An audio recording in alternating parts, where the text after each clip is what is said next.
बांग्लादेश में 30 दिसंबर को आम इंतखाबात होने वाले हैं, जिसके पेश नज़र सिक्योरिटी के इंतजामात को सख्त कर दिया गया है।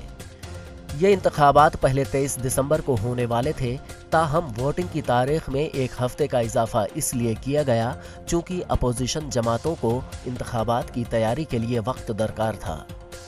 बांग्लादेश की अपोजिशन जमातें मुस्तकबिल के इम्कानी खतरात के पेश नज़र मुल्क भर में फौजी दस्तों को तैनात करने का मुतालबा कर रही हैं।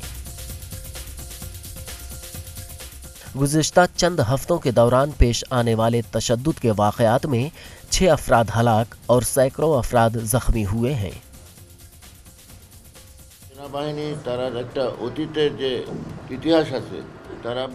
हमेशा से फौज की तारीख ये रही है कि उसने गैर जानिबदाराना अंदाज में काम किया।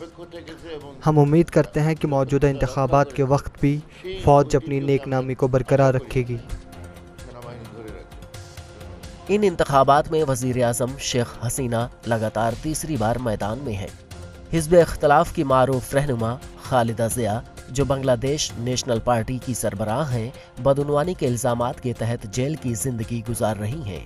उन्हें अदालत ने यतीम खाने के लिए मुख्तस गैर मुल्की फंड्स के मामले में बदउनवानी के इल्ज़ाम पर सजा सुनाई थी।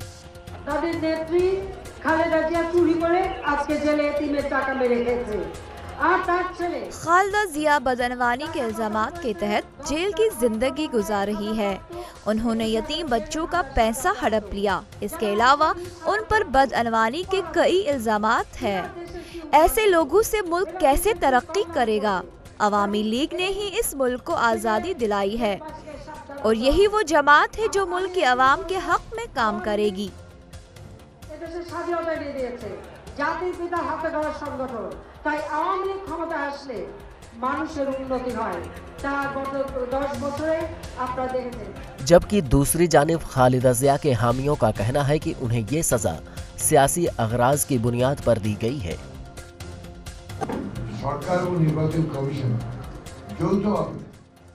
हुकूमत और इलेक्शन कमीशन ने इंतखाबात को मजाक बना दिया। अवाम भी मौजूदा सूरत हाल से ताज्जुब में है। ये अवाम के साथ मजाक है।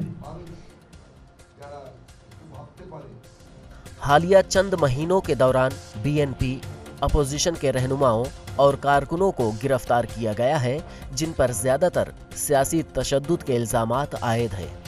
न्यूयॉर्क में इंसानी हुकूक के लिए काम करने वाली एक तंजीम ने बांग्लादेश के सिक्योरिटी फोर्सेस पर नुक्ताचीनी की और कहा कि सिक्योरिटी फोर्सेस हिज़्ब इख्तिलाफ के रहनुमाओं को गिरफ्तार कर रही है और इंतखाबात से ऐन क़ब्ल इजहार राय की आज़ादी पर कदगन लगा रहे हैं। Bureau report ETV Bharat.